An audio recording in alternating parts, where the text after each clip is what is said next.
Good afternoon and welcome back into the Zig Zone, BG Falcon Media's sports radio show where we take you through everything going on in the world of Bowling Green athletics.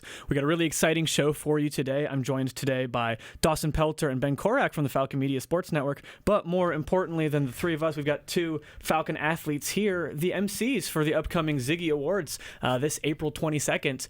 Grace Bodrock from Bowling Green Swim and Dive and Max Martin from the hockey team. Grace, Max, great to have both of you here. Happy to be here. Yeah, Excited. thanks for having us. Absolutely. Let me just start with, either of you guys can decide who wants to go first, but, just talk a little bit about, your background coming to BG and your experience at BG. Either of you can go first. It's up to you. Well, I'm a senior here, so I'm in my last year here at Bowling Green. I'm a visual communication technology major. I got to BG, I visited here first my junior year of high school. I definitely chose here because of the environment and the community, everyone around here, and the facilities were amazing. But yeah, I've been here for 4 years. I love it. Yeah, Max, I'm a sophomore on the hockey team, my second year here. Kind of got recruited here my last year of juniors around December, January time, came on my visit and just felt like home here and felt like the right place. So ended up choosing BG, and first 2 years have been amazing, and I wouldn't change a thing about it. And yeah, just happy to be here, happy to go to school here, and proud to be a Falcon. Yeah, and you guys have both kind of touched on the community aspect. How have you really felt that, whether in the middle of competition or outside of it, in the community? I think for me, being able to practice at the rec center is the biggest showing of community because we're constantly surrounded by not only my fellow students and other student athletes too I see in the rec center all the time, but we practice at the same time when the community's practicing, when the BGSU club swim team's in there, and we have their support all the time through every practice, during meets as well. So that's one of the big ways I definitely see the community. Yeah, community for us, just come out to a game at Slater. Our fans are awesome. Bleacher Creatures are awesome. The support we get from the community is unmatched, and it really makes our program what it is. Whether it's the student body or the community here in Bowling Green, it's awesome. Absolutely. Thinking about, the time that you've been here, is there, so far, I know Max, you're the sophomore, Grace, you're a senior, so you're, farther on the end of your Bowling Green career, but, is there a specific memory that sticks out to you, really favorite time you've had here? Yeah, probably as for athletic, Ohio State this year was awesome. Notre Dame this year was awesome. Anytime we can sell out and get that, it's crazy in there. You're on the ice and you're kind of just shaking. I remember my freshman year, we played Ohio State at home. It was my first ever home game, and it was just sold out, and the metal roof up top was just shaking, and it was just awesome, and it's something I'll remember for the rest of my life. Yeah, I think one of my favorite memories is always when we face off against Toledo every year. This year was really special. Being home, and it was senior night, and just everyone that showed out. The men's cross country team was there, and they painted their chests and they were cheering, which is very different for a swim meet. It's usually not that high energy, but it was really cool to have that support. And we came out on top, which was even better. But that's definitely one of my favorite memories. I really like the mention of the cross country team there too, because it's something that I think, covering sports, we've noticed a lot. There is a lot of camaraderie across the different teams, here at Bowling Green. Talk a little bit more about that. Yeah, you kind of just, at games, you just see groups of people all wearing their parkas, all bundled up, just different sports teams supporting each other. And I think that really helps not only make our games better and their games better, but the relationship between teams is super good here. Yeah, I think there are a lot of genuine friendships between every sports team, and so we just show up for each other. I was at baseball a couple days ago against Central Michigan, and I know they're playing today right now, but it's also just something to do. Why not go out and support your friends and fellow athletes too? Yeah, it's kind of just the student athlete experience. Why not get everything in while you can? Why not go support teams, be friends with them, and stuff like that? Do you guys have a favorite team that you like to go watch? Your favorite sport? Favorite sport? I like to watch hockey. I won't lie. Hockey's fun. Yeah, kind of any. I like watching anything. I'm a sports guy, so I played everything growing up, and I like going to any meet, any game, any competition. Yeah. If you guys had a sport that you would play if you weren't in the one that you're in right now. I know what Max's answer is going to Yeah, be. I my think. body says golf. Yeah, I go out on the course, but when I was younger, baseball. Like I was a baseball Really? guy up until I chose hockey. Sweet. Yeah, I ran track for a little bit. I always swam, but I think cheerleading, like competitive cheerleading, I always wanted to do that, but I had to stick around with swimming. I didn't want to get injured doing that, but There's definitely a lot of crossover, though. I think at a lot of other universities, there's maybe less focus on that, but I feel like you really see it among all the teams here, just the cross support between those teams. Talking a little bit about the Ziggy Awards, talk about, your prior experience, going to that awards show. yeah, the Ziggy Awards has been different pretty much every single year that I've been here. My freshman year, it was in the student union in the ballroom, which was very different. When they moved it to the Stro, that was really cool to have it be in there. It's honestly improved every year.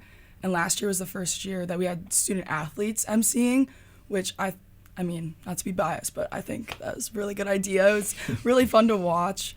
And yeah, it's a fun time to be able to celebrate across sports too. Like how we're talking about, we're all friends, being able to celebrate each other. Yeah, it's cool. Everyone gets to get out of their uniforms, go dress up, go to the Stro for a night, crush some Dippin' Dots, and enjoy it. But no, the student athlete part, when they were the MCs, is super cool. Just making it fun, making it about us, because at the end of the day, the award show is about all the athletes, and kind of just putting us on a pedestal for a night and letting us enjoy it. I love how the part you remembered too is the Dippin' Dots. Yeah. I forgot. Yeah. I forgot we've those been- moments. Good memories, right? Yeah, there was the Dippin' Dots there. Yeah. Good shout. Yeah, that rocks. Going, especially, last year with athletes emceeing, that kind of different feel, what was it like for you? I mean, was there just an instant excitement, when you decided / found out you were going to be able to host? Yeah, it was cool. I was super excited. I was like, yeah, that'd be awesome. That's something I think that I will do well at, and I think it was just a right match. So I was super excited. Yeah, and I got asked in person, just very casually. We were doing the recognition, the 3.0 recognition on the football field, and one of our SAS staff came up and asked me if I was interested in emceeing. And at first I was really nervous because I was like, oh, I don't know if I can get in front of that many people. But it was kind of a no-brainer. It's why would I not take this amazing opportunity to experience something I might never get the opportunity to experience again? So I was very excited when I was asked, and honestly kind of flattered. I didn't necessarily look at myself to be the kind of person that would MC something like that, but it was, I'm super excited. Yeah, definitely a privilege. No one... not obviously. There's only 2 of us out of how many athletes we have here, 400 or something like that. So there's only 2 of us that got chosen, and I think it's pretty cool. It's a privilege, and it'll be fun. And what has that kind of preparation been like for you? Previous years, you can kind of just pull up to the event. Last year, seeing a lot of the behind the scenes. Are there things surprising you? Things that are you're enjoying even more? Take me through it a little bit. I've enjoyed our meetings with Kathleen. Yeah, we've met with Kathleen a few times. We've kind of just went back and forth on jokes for the opening monologue. That's kind of been the most fun part.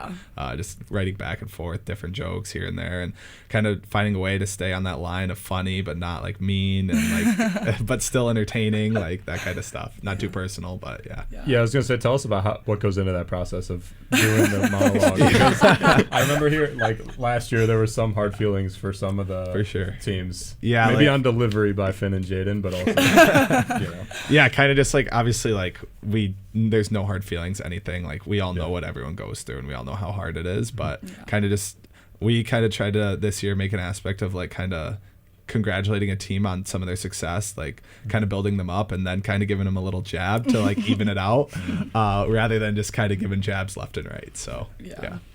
Definitely a delicate balance for you guys to find for sure. Is there anything that you've seen from whether it be prior MCs or Finn and Jaden last year that you're thinking this would be a good thing to emulate, or kind of ideas that you took from previous shows that you remember being at? I mean, definitely the roast. That was very popular part. We're definitely gonna have that be a part of our looking back, everyone, when we told our friends we were doing it, all my friends are you gotta have the funny jokes. They're so excited about that, asking what your jokes are gonna be already. So I was gonna say, I'm sure they're dying to know what kind of have what to jokes you're gonna get off. just follow it up with that. So yeah, it'll be fun. But also watching the ESPYs, watching those opening monologues, seeing what they do, and kind of trying to see what I like, what I don't, what we like, what we don't, and going from there. But it's different because it's two of us.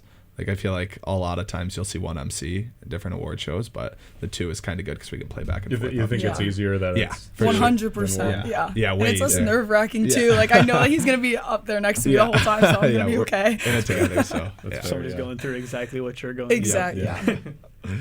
What's it like, I mean, the Ziggies are an event that, not a lot of universities have something like this. I mean, plenty of schools have end-of-the-year recognitions of some kind, but, I mean, having a full-on SB-style award show is pretty unique for Bowling Green. What's it like just having that at your university? Yeah, once again, a privilege. Like, it's cool. Like, it's something that obviously not many athletes get to do. Not many people get to be athletes in a college, let alone have a awesome end-of-the-year awards ceremony where we get to celebrate it. So it's super cool. Yeah, it's like I've mentioned before, it's just really exciting to like have that opportunity to be able to celebrate everybody and be a part and celebrate the community you're into and dress up nice and feel fancy and just give yourself a pat on the back too. Yeah. And we all work hard. We all go through the same thing. We're all in the weight room early in the morning, on the ice, in the pool, on the field, whatever. But it's cool to kind of all be together in one sitting, because we're all traveling here and there. Some teams are out of season, some are in season, so it's cool to be all together for one night. Yeah, it is really special when we can all get together. Like whenever we have any different like mandatory meetings where we events, like it is really special to look around and like see people that are all in the same spot as you. Yeah. I was going to say, you had like a student-athlete networking event not that long ago, I remember seeing. Talk about the opportunity to, kind of get to know and meet up with, people from different teams that you might not get to see with all the crazy schedules, too. Yeah, super cool. Like, the networking event we had a week ago was awesome. They put that on, and a ton of alumni were here, and big CEOs and people like that. And that was just a super cool event to meet alumni, and then also like bounce ideas and questions off of other athletes, kind of see different perspectives on different topics and where they come from, what they've been through, and stuff like that. So definitely eye-opening and cool to be able to be around different high-level athletes in different sports.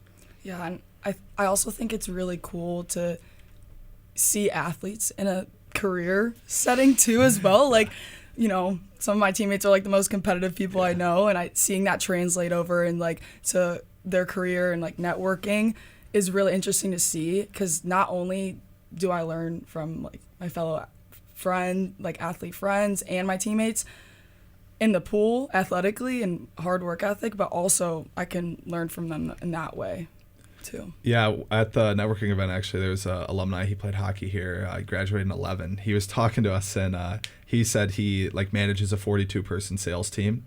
And like the way he was talking about it, he was like, "Yeah, I recruit these guys. Like, I got to coach them up, make sure they're ready." And I was like, "You're a coach." Yeah, like, it's just so cool how like you can athletics just stays with you forever, and it's kind of like everyday life. You can kind of make everything around athletics, and it really helps build you up.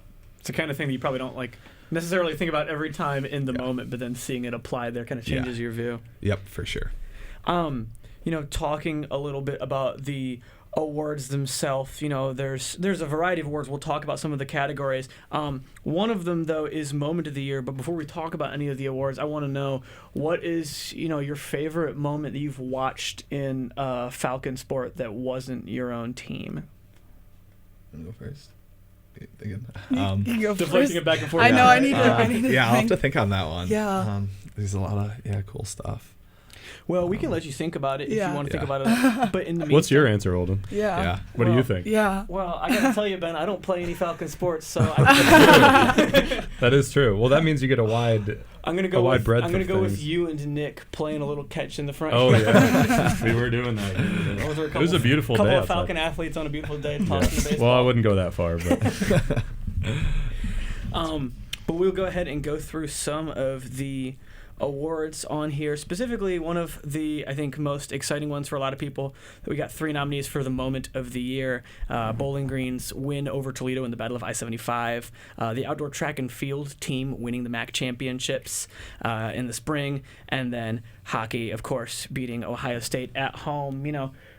How big are those kinds of moments to you? I mean, obviously hockey's going to be a big one for you. But I mean, were you guys at the Toledo win, for example? No, that actually probably would be my moment of the year. We actually weren't there, just as far as watching, obviously you can't say hockey because that's us. But I can't remember where we were, but we were all watching. I could tell you, it was Niagara. Because we were in Niagara. We were all watching on the TV, and the comeback just started, and then we were all watching, and then the trick play on the touchdown. We were going crazy. That was super cool.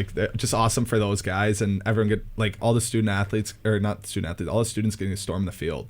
That's such a cool memory that you will probably only get to do once in your lifetime. So it was just awesome. Yeah, no, that was really cool. Me and my teammates were actually watching it on TV. We didn't end up going to the game, but we had a cookout and stuff, and that was really cool to see. It's really awesome to see BG on that scale too, of those wins and those successes, and it's, I don't know, hypes me up. It's something awesome to see, lights that fire under you for sure. Yeah, track team too, winning MAC championship in both last year. That's awesome. Super cool for them. I know their coach is up for coach of the year too, and just shows what a great year they had and how awesome it is for them. Going back to Toledo as well, and it's different for both of you because Grace, you guys compete against Toledo, so maybe that rivalry's there. But Max, you guys don't have it. Yeah, you don't have. I wish. So is it more of a rivalry you feel because it's something you can't influence directly, or is it take away from the rivalry? No, it's kind of something we wish we could participate in. We don't obviously we have our rivalries. We get to play awesome competition and stuff like that and create our own rivalries. But yeah, it's kind of just you're missing that little piece where you just wish you could participate in the same rivalry as your other student athletes. Yeah, Grace, does it mean more to you because you? No, we get really into it, and it does mean a lot. Because the university in itself makes a big deal out of it too. Mm-hmm. It's mentioned all year round. So when it's finally your turn to step up and come out on top, it's really important. And it doesn't even feel like pressure. It's just an extra boost of confidence because you have everyone behind you and the support. When talking to Derek Vandermeer, he mentioned that he's pretty direct with the coaches about the importance of those rivalry kind of games. It's a little more for Grace because, again, you guys compete against Toledo. How soon after getting into the facility did that become, a pretty clear priority, that competition with Toledo? I think on my visit. I came in the early fall of my senior year, my official visit, and I was here during the orange versus brown inter-squad meet with the team, so split the team in half, swim against each other, kind of have a scrimmage, I guess, but in swimming it's different. And the girls on the team were talking about Toledo while I was there and talking about the meet and when we see them when they were going to see them next. So I was pretty aware of it the first time I ever met the team, before I was even on the team. So it's the moment you step on campus, I think you get an idea of the rivalry. Yeah, I kind of got a mini one. My sister actually goes to law school at Toledo. Oh. So no. we banter around a little bit about it, but nothing too serious because obviously we can't play them in hockey. So yeah, but no. Nothing you could do about it, but still cheer again. Yeah, still cheer. Well, how would you define your rivals? Because we argue about this all the time in the hockey world because it's no other athletic at BG plays, Michigan Tech, Northern Michigan, Ferris State. And a lot of them are different divisions. So CCHA, every weekend's a rivalry basically. But probably Mankato, we go at Mankato a bit. Tech, obviously, the 2 years I've been here, we played them first round of playoffs. We went up there too. I'd say Tech and Mankato, and then, we hated St. Thomas too. So we had a pretty It's good so sad that one's gone. Yeah, it's sad that one's gone, but we won't miss them. Yeah. But no, those three, and then obviously the Michigan schools are close too. So Ferris and Lake, Sure. we've had some success against them too. So it's been good. But honestly, CCHA all games are rivalry games, and we only get to play 34 games. So every game's just that amplified. Yeah. Do you get that, kind of keeping it in that same vein, do you kind of keep that fire? Does the familiarity help fuel it more, or does that kind of same energy maintain when you're going up against, an Ohio State or a Notre Dame? Yeah, no, I can't even believe I just skipped over them, but Ohio State's probably our number one rival too. Those games are just your juice to play. But playing teams before, obviously, what's coming, but we'll play a team in October and then not play them again until February. So we're a completely different team by then, and so are they. So it kind of just restarts when you play them the next time, but you have a little bit of familiarity. Yeah, that in-state rivalry especially always fun. I know Ben and I think we were 4 for 4. I think both of those, the Ohio State last year and this year. Oh, yeah, we did. Yeah. Always an exciting rivalry there. Yeah. I also, for moment of the year, I kind of hope you can't nominate it, but Goose crushing the kid from St. Thomas and getting himself tossed. Due to the implications it had on Goose's play the next 2 games, probably not great. The kid's cage was like mangled. I know. I felt. Yeah. But I heard something that like he got back to the locker room and like didn't know where he was. What time it was. What game. Obviously, like you hope he's okay, but like Goose, wow. He was on the ice next week. I would hate to play him. Like he's probably the scariest player and was the scariest player in our league, and he was on our team, so it was pretty helpful. Yeah, he specifically is the reason I think they should track hits. They don't track hits at all. Sure. And if they did, there'd be a separate award. Oh yeah, for sure. Well, and still talking about kind of the Toledo rivalry, Grace, this year for Toledo, you guys won, which was the first time in a little bit. Yeah. I remember talking to you in the fall. That was one of the big goals. So how much did that kind of mean to you guys? It meant everything to me because we hadn't beat them while I've been here. And it's been really close, like the past couple of years. And just to like finally come out on top. And I've always known that our team was capable of doing that. And we've always had the talent. We've always had the work ethic. And I always knew athletically like we would win in a dual meet setting. And we just hadn't. And this year, everything just lined up from preparation, energy, desire, and then we got it. It was awesome. Is there a difference in intensity too between the invitationals and the dual meets when it's only one other team in that building and you only see one other color? Yeah, no, definitely. I feel like honestly, sometimes when it's like a championship set up and there's, there can be, I've been to invitationals where there's up to like 20 teams there. It's kind of not feeling as intense, like head to head with people. I mean, I have, we go to invitationals, like sometimes our mid-season meet, Toledo will be there and like, you see that blue and yellow over on the other side of the pool. It peaks out a little bit more than some other colors. But when it's just you and another team, it is a lot more intense, I would say so. Kind of isolated. There's nobody else to kind of buffer that energy. It's all right there in the pool for sure. Another category that is, I think, kind of an exciting one to look at, the coach of the year, the nominees being Coach Lou Snelling from cross country and track and field for that repeat, or the back-to-back, I should say. Michelle Gardner for the turnaround that softball has had, and then Chris Fox for women's soccer making the MAC championship. Talk about any of those. I mean, Ben, you can weigh in too. Dawson, you can weigh in too. You guys are in the room. But, talk about any of those you've had, the opportunity to watch, things you've seen. Yeah, obviously track with the championship. That's anytime you can bring a championship back, that's awesome. Chris Fox, they had an unbeaten streak of, I think, longest in school history for a while. And then they made it to the MAC championship game too, so that was pretty awesome. I went to a lot of those games. That was pretty awesome to watch. And then the softball turnaround, obviously, coming in and making that big of a turnaround in 1 year it's awesome. So testament to those coaches. Yeah, for sure. I agree. It's the kind of thing those you can see a team that's not really competing in the conference at all. Just 2 years ago, and seeing turnarounds like that. Does that give you more confidence in where your own teams are at and seeing other teams on campus having that kind of success or positive trajectory?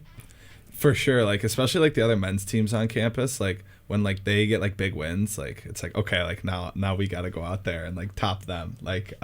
Kind of we want to be in the spotlight too. We want those big wins, and seeing other teams succeed only pushes you harder. Yeah, and I feel like I've had a personal experience with it because I'm a part of one of those teams that is definitely in the process of turning around, and also having an AD like Derek, that really believes in that and Falcon forward and wanting to make those changes in these programs. And you see it and you feel it too when you're a part of that. Yeah, especially when it's tough and if your team's not succeeding, it's so easy for teams to just be okay with that, be complacent with that. So seeing what it takes to turn it around it's awesome. Do you guys want to? None of those three were the coaches that you guys experience day to day. Do you guys want to give a pitch for why your own coach should be on this list? Yeah. We had a good year. Obviously, we had unfortunate playoff experience, first round loss. But no, I think we had a great year. I think we put a lot of people in seats that wanted to watch the product that we had to put on the ice, and I think that's a testament to Coach Williams. And then obviously we were the only school in Bowling Green to reach top 20 in the polls. I think that speaks for itself. But yeah, I think we had a great year, and I think our coaches came and turned our program around in a short time too. Not that we were not a great program before, but I think he's really pushing us in the right direction, and we continue to climb. You know, Coach Tanner just finished his second year here at BG, and, you know, made program history. It's been mentioned a couple times, 12-0 start, being undefeated for that long. Just thinking of the team that I was on when I first came here, not even just athletically, but culturally, and, like, being an underclassman on that team and now being an upperclassman leader on that team, the culture shift that he's been able to implement on our team, and just having us believe in ourselves and not be afraid of competition, stepping up. And like, we had a big win over Miami at the beginning of the season, which we hadn't, I don't know if we had beat Miami in a really long time, like probably like decades. I'm not even lying, but that was our first conference win, I think, since 2022 this year. And just being able to come on to a team that is kind of like undefeated and been through a lot and experienced a lot, and be able to make that culture shift, I think really reflects the kind of coach that Tanner is. And, you know, the development of those teams, you know, building back from worse times is something that obviously requires a coach with that vision, but also doesn't happen without leaders on the team. You know, who is somebody for either of, or, you know, for both of you that, you know, was one of those leaders, you know, earlier in your athletic career? Obviously, again, you know, you're only sophomore here, Max, but, you know, for you, either of you.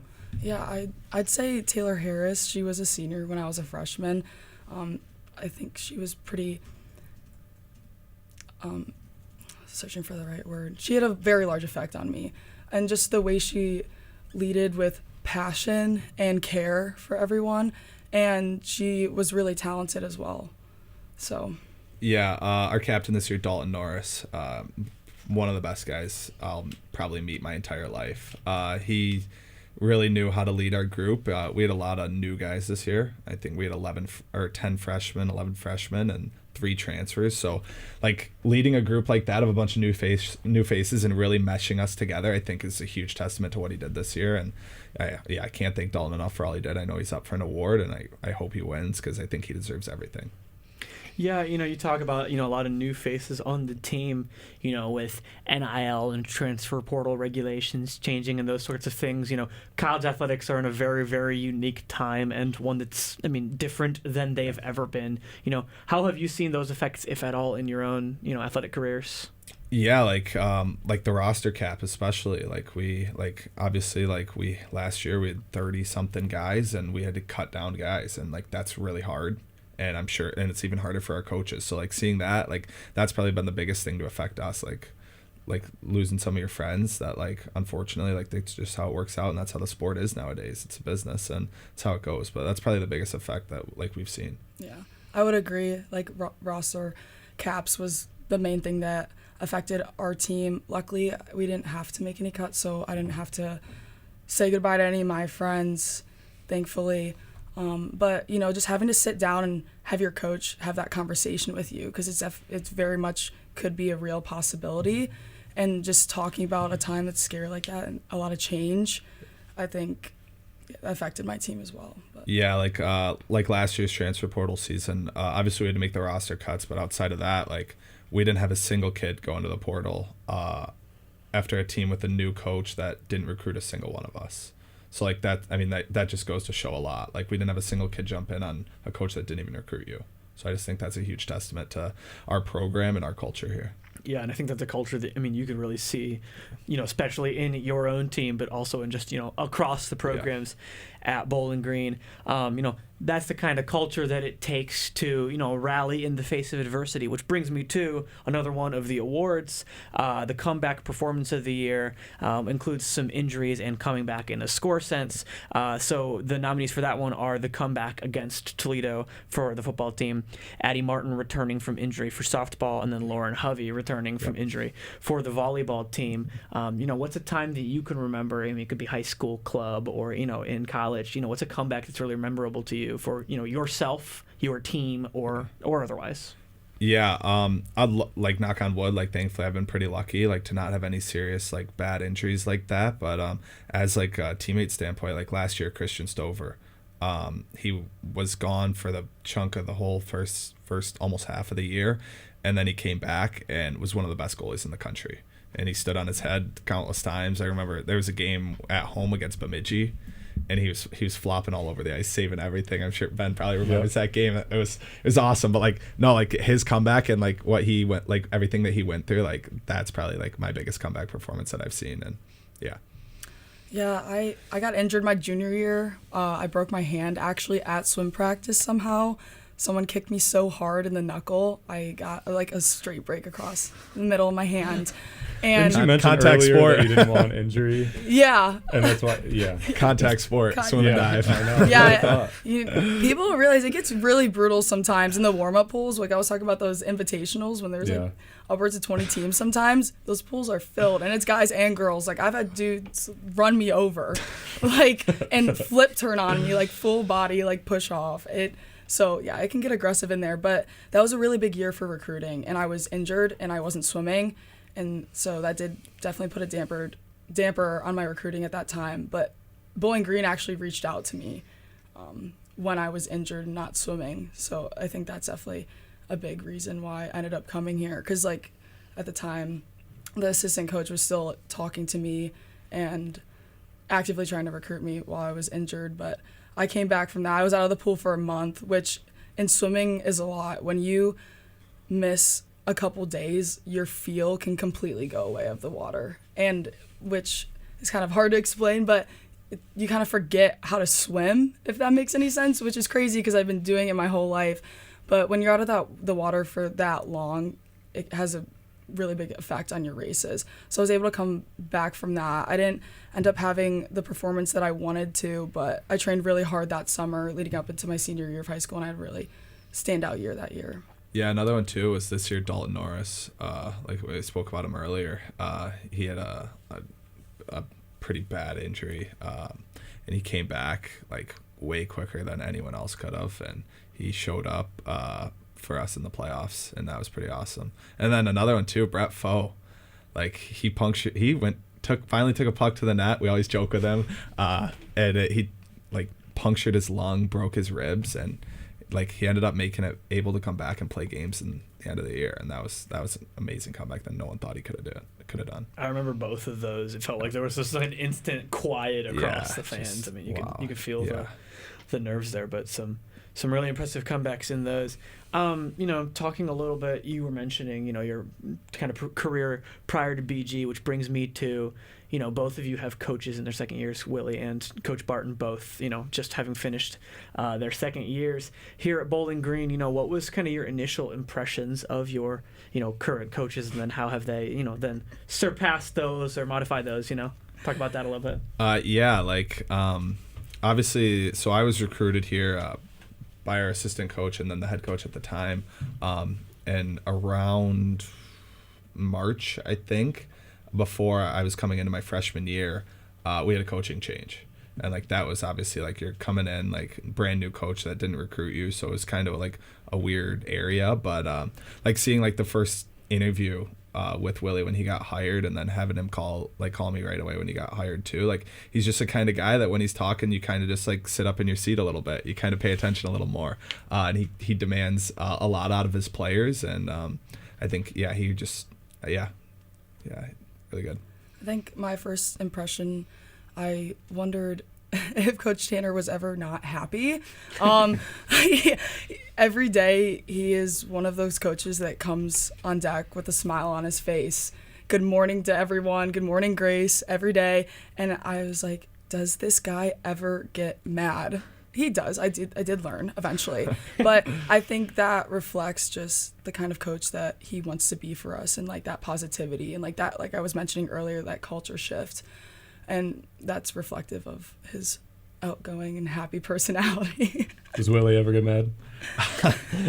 he can get mad.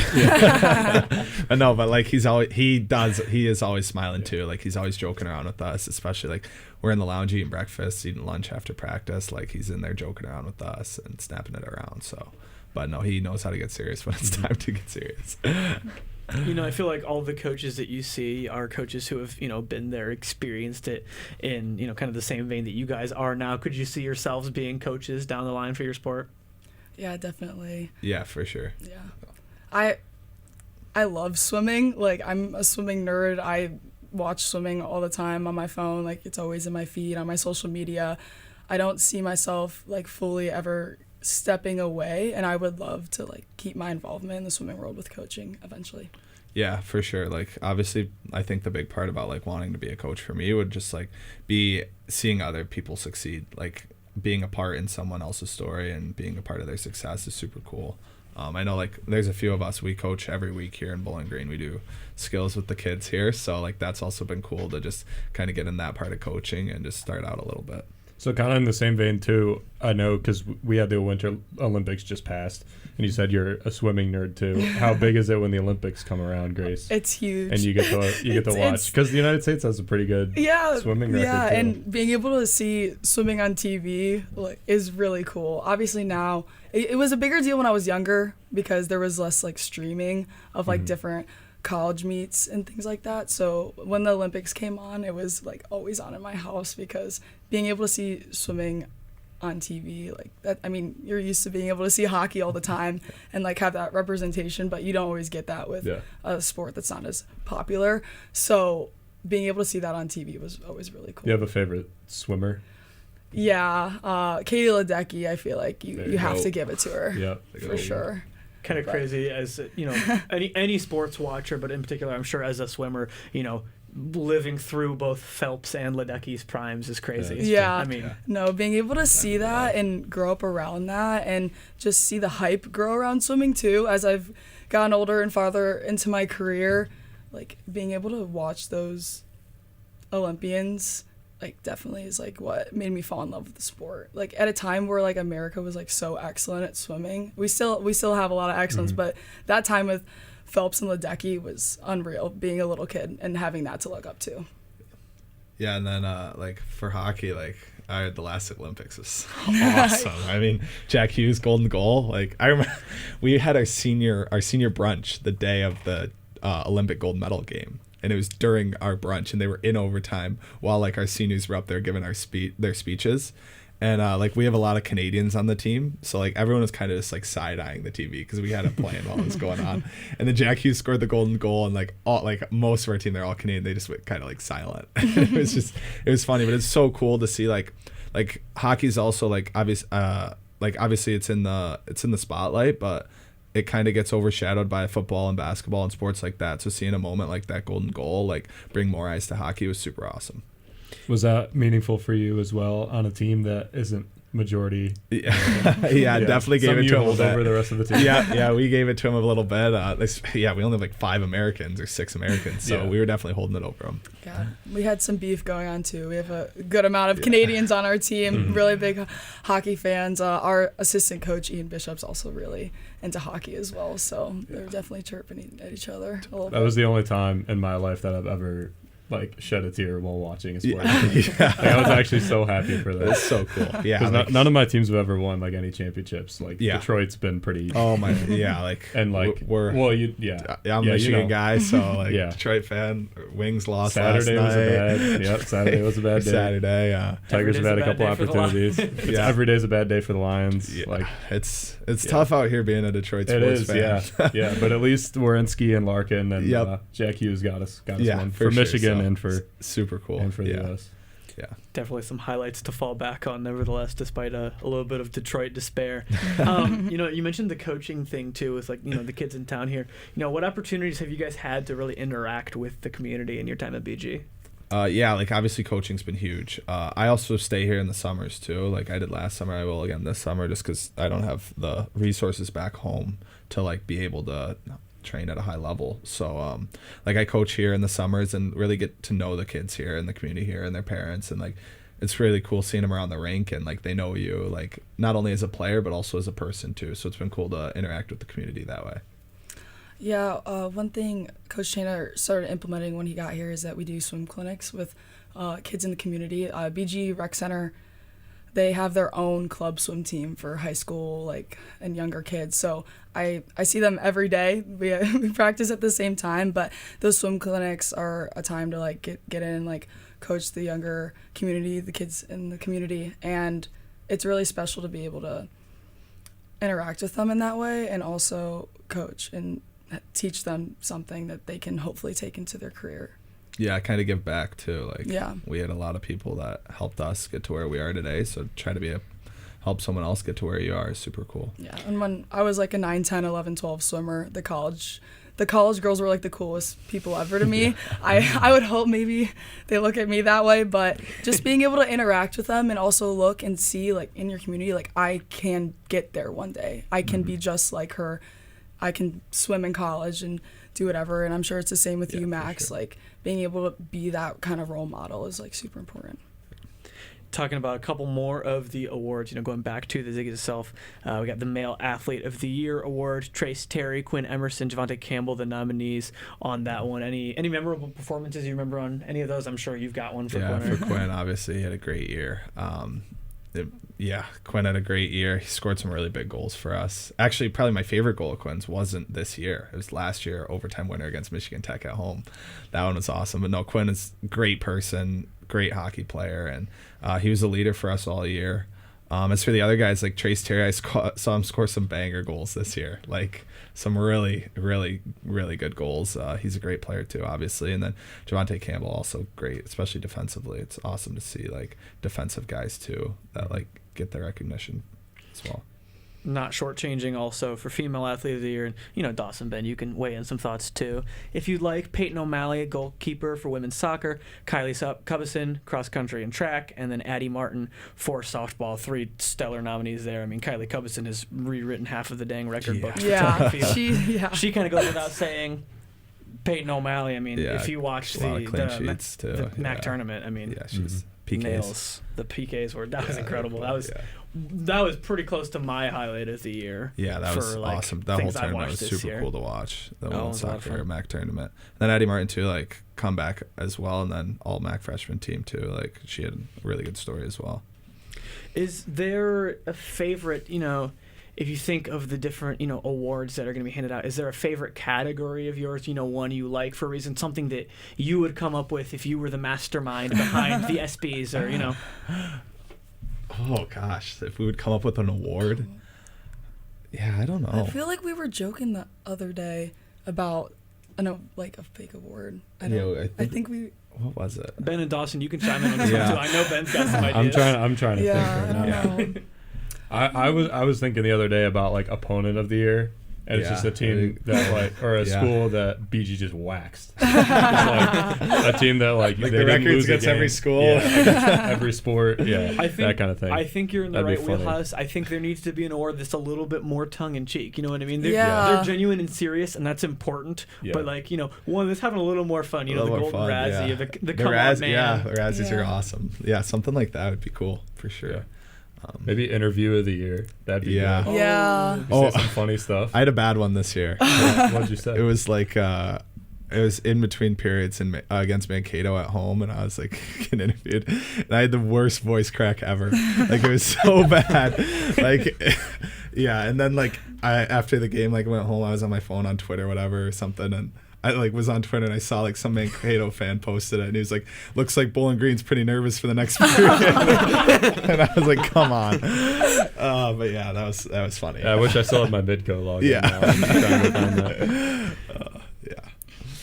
The online chirping. That seems like something, you can correct me where I'm wrong, that you have probably seen a lot more of than you, just based on the sports that you play. Yeah, like the CCA, like we call it the CCHA burnerverse. Like every team has like their own burner accounts. Like crazy fans run them. And they're just so funny. Like we look at the other teams and see what they're posting. They're always posting funny stuff. So it's just like, it's cool to see that stuff. And like when someone like it chirps you on the internet, it's always funny. Like they're spending their time to like make fun of you online and post it. Like it's pretty funny. Every time that Goose had some kind of big hit, Twitter was just ablaze in CCHA land. Yeah, every time there was one guy like posted about him all the time. He wouldn't stop. He just got like a thread. It's like, man. Here we go again. Like that's how it'd be. So I'd say swimming's a pretty friendly sport, so we don't get into much chirping. In person or online or anything. But like we had a huge fight this year too. I think it was Mankato maybe, and then everything college hockey posted. Cramps got kicked out. That other kid did too. Yeah, it was funny. That was a pretty good image. Lake State, there was another good one. Yeah, at the end Lake of that State, game. there's a good one too. It was like a really cool image of that. We have too. Yeah, like fight night kind of thing. Yeah. Yeah, that was cool. The replies are always, it's like the Randy Moss clip, a disgusting display. Like, I think. Sorry to cut you. Like disgusting no. display, but like everyone is out of their seat cheering. So excited. Yeah. Like, that's the coolest thing in the world. Yeah, everyone loves that. You know? Where else do you get that? Yeah, no.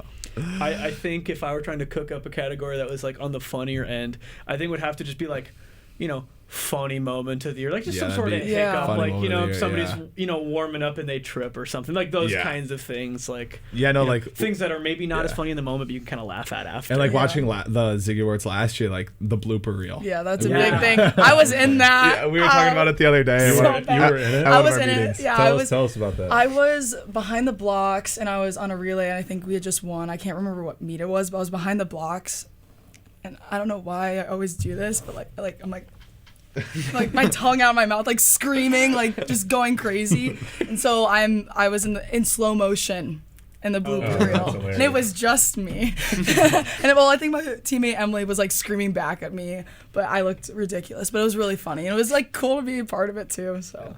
Yeah, no, the blooper reel's so funny. And then another they have like a end of the year recap too that they play. And like last year, like I got chills watching it. It was like a hype video kind of like so cool. Like that stuff, seeing clips of every different sport, like is super cool. Is there something in your past season that you think should be on blooper reel? On the blooper reel? Yeah. Is there something? I just think all Goose's hits should be on there. That's fair. Like a hit list. Goose's hits, we've true. had obviously guys get fall all the time, sometimes randomly. Like we've had some funny ones in practice. In preseason, actually, the end of one of our practice, we played like it's called Rosie. And we would, like, half the guys would be on that line, half the guys would be on this side, and we'd link arms. And then one guy from the other team would skate full speed and try to break through our chain. So, like, we have some pretty funny videos from practice of, like, stuff like that. But, yeah. Yeah, swimming's just, like, not a very flattering sport, I'd say, when you're swimming. The faces that you make, there's always an opportunity to turn that into a joke. I can't think of, like, a specific moment from this year, but I think it was a couple years ago. If you've ever watched a swim meet, during relays, like the exchange that you do is you have one foot like on the ledge and you step your other foot over to get like more speed off your dive going into the water. And one of my teammates just, I don't know what happened. Like she went to go step over and like tripped and fell and basically just like folded and fell into the pool. This was during a meet. This was not practice. Real life. Yeah, like just folded and fell into like the pool during a meet. Oh no. So we only have like the screenshot of a live, like zoomed in like live stream. Unfortunately, there's no video or pictures of anything, but I would love to have that on video. Yeah, let's hope there's another blooper reel this year. There is. Yeah. There is. Okay. Yeah. Last year we had a funny one too. I remember. Brandon Sanawana him and another kid got a penalty on the other team. Yeah. And they were like the camera caught him yelling back and forth and he was like crying in the video. It was so funny. The video that was posted on the BG Barstool was the video that game, I did the first game of that. That was the second game. I was sick that day. So I didn't get to call that game. So I was watching it from my dorm room, and I sent that video. That's my TV screen. That's your video. Dorm room. Yeah, That's the awesome. one that was posted on BG Barstool was my video. That's the only home game that I've missed in the last 3 years, and it was that one. That was one of the funniest clips That was I've seen. so funny. It was so. He was funny. just ready for the moment. Yeah. Yeah, it was. Oh man. And the camera operator too to get both of them A+, perfectly timed. Yeah, A+ for both of Yeah, them. they need a raise. You know, in the same vein of, you know, kind of the blooper reel, I always think it's funny when you see, you know, like media day clips. There's one I can think of. It's not even like an outtake.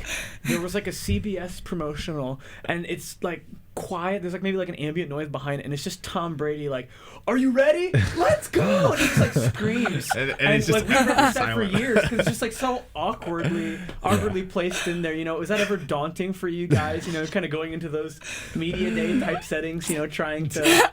Yeah, every time Media Day's so funny. Like Yeah. every time I think of Media Day, I always think about like the Key and Peele skit of like the football guys. Like, or like there was the one like TikTok guy, the Duke University guy. That's just kind of what I think of when I think of Media Day, and it's just a fun time to just like, you know, wear your uniform, take some funny pictures, mess around. So it's cool. We have like a running bit on our team, like just like you were mentioning, like how the football players, they like get up there like, Falcon Nation, let's fly. And so like before meets and stuff, like we'll walk around like being like silly, like trying to let loose. I'll be like, guys, Falcon Nation, let's fly. Like just, it's so funny because they're doing that in front of a camera and there's nothing going on in the background. We had a funny one too this year. Like they like had everyone up there asking them questions, and we were split into two groups. And so it was like, who's the smelliest guy on the team? So everyone from the first group, we all agreed to say the same person, but he was in the other group, so he had no idea. So that was funny. Who But, was yeah. it? Cole Moore. Like, yeah. So yeah, gave it to him a bit. But, Bold strategy, man. The last line of defense there, just like, Yeah. he's the guy. yeah. I've seen like some of those in person, like one or two, and I can't like every time I see those like on big screens and stuff, I just think about the back, like what went on to get that clip. Like, it is very funny. How did we get to where we got? Yeah. I know, exactly. I also find it really hard, like they make you just take like standard pictures too of like standing there, and like they make you like do a straight face. So sometimes like having to like be serious or like look mean, I'm like I don't know how to do it. Like it's just like awkward. I'm like I'm something like I want to smile and like pose, but they make you do like the straight faces, which is like for you maybe that's like angle. that's more normal for you The guys. hockey Like face. look tough, but I don't know. The hockey face. Yeah, no, Media Day's awesome. It's such a Yeah. cool thing to do, and we always look forward to it every year. Like, and like for like freshmen, like that's your first time getting to put a jersey on. Like, so it's super cool experience, and you always remember it. I didn't think about that. That definitely like carries more weight than For sure. just the, you know, we're getting the headshots. Yeah, and the headshots are cool, but yeah, like that's the first time you get to put a jersey on, and super cool. I feel like, you know, we do all sorts of recording around here, and you know, it's the same thing. It's kind of universal. The struggling to be serious. If we're, you know, recording the 30-second promos for the radio station, it's, you know, 2-3 takes of laughing, and then all right, we're gonna lock it down with professional. I feel like, do you ever think about like, oh man, I hope, you know, this one of these doesn't come out goofy and my buddies don't use this against me. That'd be my worry. I saw that it was like an interview with Sam Darnold, and he was talking about how he did like his rookie media day. He like made a serious face and like pointed at the camera, and they used it for the mononucleosis graphic. And that's what I think of. Like I know my friends would have some sort of material like that to use against me, no matter what I did. Yeah. Or like whenever some guys are just like not great with media stuff, or like talking behind cameras. So like sometimes watching some of the guys go, like you'll just stop what you're doing just to come up and watch them go, because you know it's gonna be funny. Yeah, I know it's really funny. It's not so much of the media day, but just when taking like photos during meets, like those all load into Influencer, and so whenever they get uploaded, we immediately go in there and I just find like the funniest picture of someone, because like I was saying, swimming can be really unflattering, or like someone's gets sniped in the background. I'm the person that does that Send right to to the group people. chat. I'm the one that sends it to the group chat. Somebody's gotta- But I do get it The back historian. sometimes. But it's really funny. It kind of just like naturally lends itself to funny moments. I mean, I remember after the Notre Dame game, like that shaving cream incident. That was press conference. that was funny. I forgot. Yeah, hopefully that one's on the blooper reel too. That was Did Quinn ever get Needs back for that? No, he never got him back. He never for got it. him. Yeah, so he'll actually That's why Needs signed so fast. Yeah. So he could get out of town. He doesn't have to look over his I think shoulder. Quinn could get him. He'll be back like a week left of school. So I'll have to let Quinn know that he never got him back. Yeah. Gotta remind him there's still time. Yeah, well, yeah. We kind of have some prank wars like go on at the houses too, because we all live like 24 of us live together basically. We're all next door to each other, so we have some prank wars going on like all the time. And you'll get back to the house one day and your room's just flipped upside down. And it's like, it sucks because your room's flipped upside down, but you walk in and you just start dying laughing because it's so funny. Yeah, sometimes between teams too. Yeah, we got pranked a lot this year actually, especially start of the year. By Swim and dive. They pranked everyone. Yeah. I remember they were pranking us. They were pranking baseball. Yeah, we're going around. Sundays can be really boring. We're like, what could we do right now? Yeah, like I remember at the start of the year, we got home one day and or it was like at night, and there was a bunch of hot dogs on like toothpicks all over our yard. And then there was like a head with like a bunch of hot dogs sticking out of it with toothpicks, like a styrofoam head. Yeah. We were like, what is going on? We bought 5 packs of hot dogs, and yeah, we did that at my house, and then yeah, like just stuff like that, like between teams, like joking around, like pranking each other, like it's funny. That's hilarious. Yeah. Just like the random interruption to your day, like, hey, here's this. Yeah. That's funny.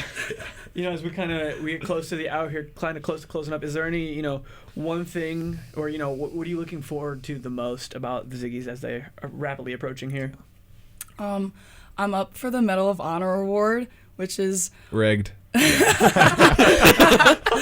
You couldn't wait to do that one. You were sitting on that for a while. We were joking about it the other day, because she's nominated, and like we saw the winners for awards and stuff, and like, but that was the one we didn't get to see because she would win. I was like, we should totally joke about how this is rigged. Yeah.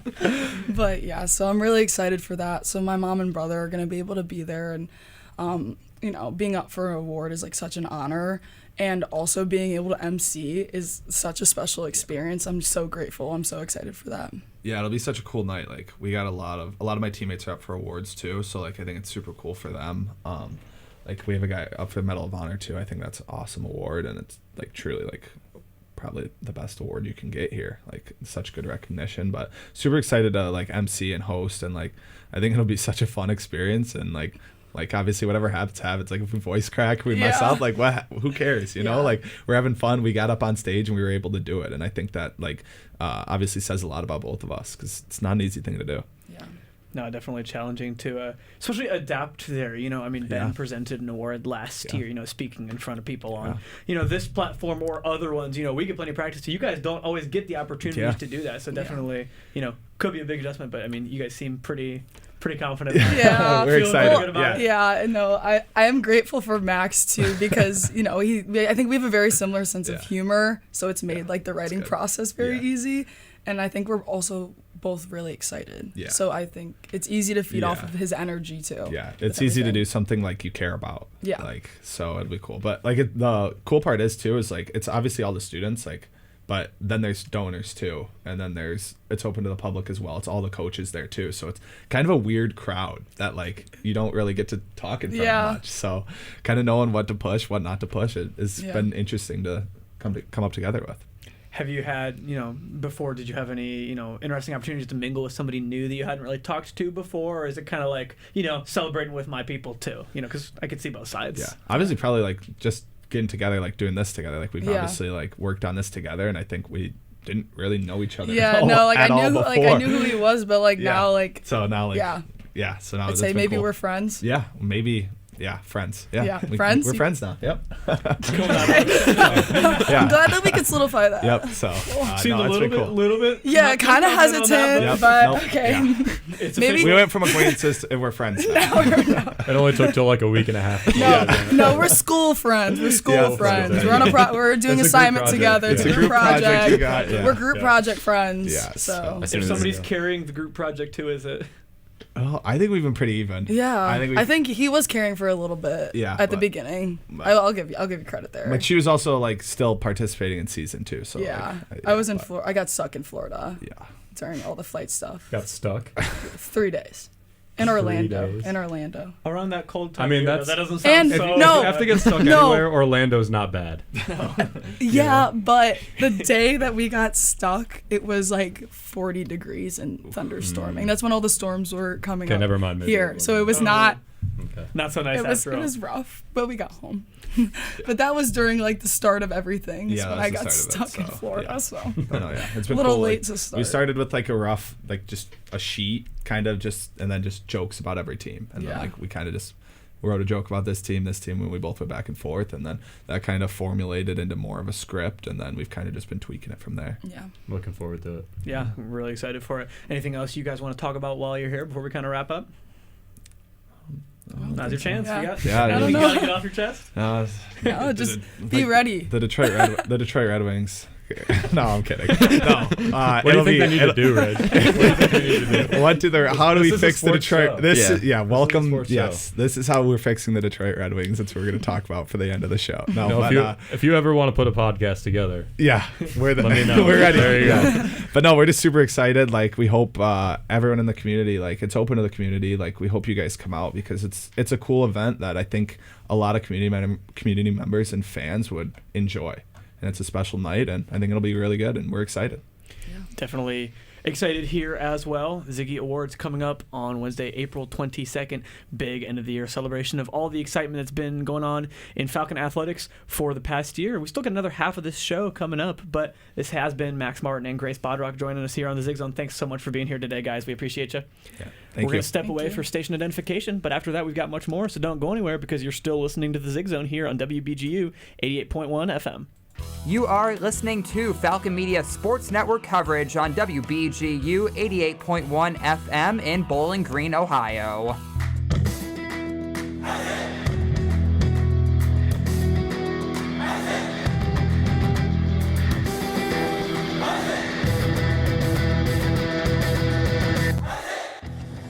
Don't have time to tune into a BGSU sports broadcast? Falcon Media Sports Network will have you covered with live updates of home BGSU athletic events.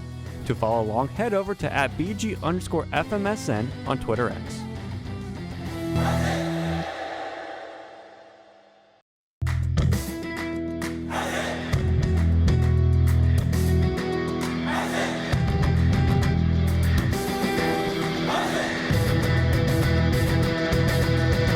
Falcon Media Sports Network produces weekly short-form and long-form social media pieces for in-season sports all year long. Make sure to check out @BG_FMSN on Twitter/X and @BG Falcon Media on Instagram and Facebook to view the content.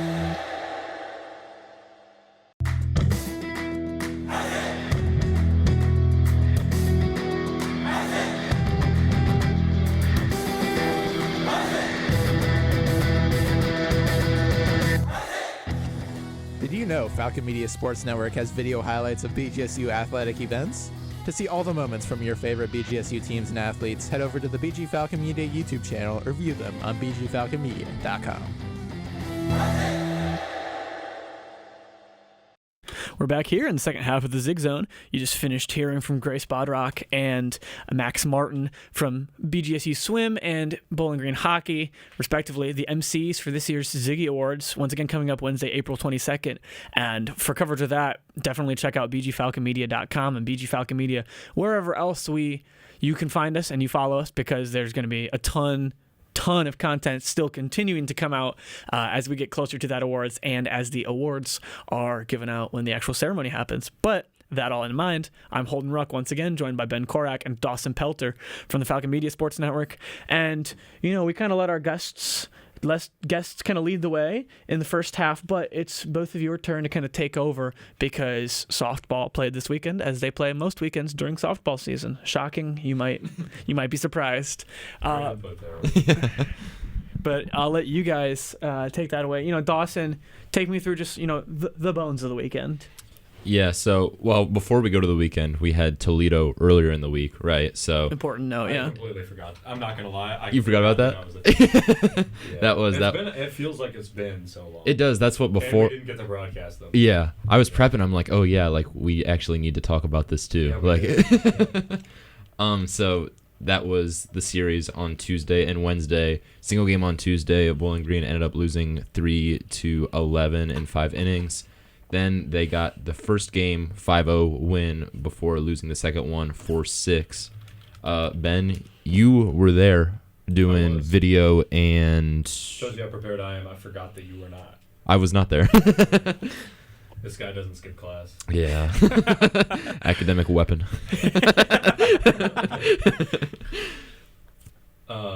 Yeah, it was not bad, I guess, in the way that for the last 2 games, the doubleheader on Wednesday, they were pretty competitive.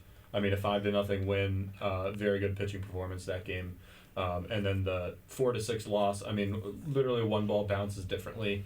You've got a completely different game. There was a home run, and it was Podlowski. Yeah, she homered to make it 6-2. There was a little bit of a comeback at the end and made it 6-4, but too little, too late. And the game ended the last run was scored in the 5th inning. The game ended in 7 regulation. I think that was probably the best day of full competition that they've put together. They had pretty solid offense. They outscored Toledo across the day as a whole, even though they only took 1 win. But the offense looked good. It wasn't a poor offensive performance like they've had lately. And the pitching did a fantastic job. In the first game, no runs allowed. I think that was all Morgan Beckham. It was all Morgan Beckham. 7 innings, no earned runs, 6 hits, 2 walks, no strikeouts. But she shut him down. Overall, I think it was a good 3-game series. Unfortunately, the most recent one, not so much. But that one was definitely. I mean, that Wednesday game, probably the first time this year, Dawson, that we've seen them put together. A complete game, I'd say. Yeah, for it's 2 games in a row. Yeah, it's just those little inconsistencies, those little bumps per se that always kind of derail them. But I mean, you also have to think when you're going to play 6 conference games in 6 days, one of them being, against rival Toledo, and one of them being, a road trip to Athens this weekend, yesterday and today. I mean, that's tough sledding for sure. I mean, not the easiest stretch, I think. I think the most positivity inspiring thing is you look at both these series. You're able to take a win and a pretty convincing one in both of the games that they won. And, I feel like that's something that Coach Gardner talked about, even after they beat Buffalo in the second game of the doubleheader a couple weekends ago. Just being able to, compete. You do a few things differently. You're coming out with a win. These are teams that you can compete with. As far as the current positioning in the MAC standings, maybe not where you'd hope to be, but again, you look at 17-22 is nothing too shabby, and you've got a pretty top heavy MAC. You've got Akron's 15-3 in the MAC, Northern Illinois is 12-5, Miami's 12-6, Central Michigan, Ohio, and Western Michigan all over 10 wins or over. Also, so I mean you've got a pretty stacked field. There's a 2-game gap between Western Michigan and Toledo for that 6th spot. So I mean I don't even as a good team, contending with good teams. I mean, that's just tough sledding to even kind of live around that 6th spot. And I think that's kind of just the reality of things right now for this team, at least. I mean, what do you when you look ahead? Ann Arbor for a non-conference against Michigan this Wednesday. You got Northern Illinois. You got UMass. Miami are the last 3 conference series. So I mean, you're pretty safe to say you're pretty distant from the picture. Yeah, I think last time I was on the Zig Zone, don't remember the last time you were, Dawson, specifically, but I remember saying that this was the week. I mean, you had Toledo and Ohio back-to-back. You needed to win. Depending on what you had done the games before, you needed to win at least one of those series, if not take 4 wins out of the weekend. You took 2. You were close to another one, but you weren't really close to taking the 4 that you probably need to still be competitive. So now, you have to win out against. UMass not a great team. Miami is a pretty good team. NIU's not a great team. So I guess there's wins available, but you pretty much need to sweep the rest of the season. And that's just a task that not only has the team not been able to do at any point, because they haven't won a series this season, I don't think. Am I wrong?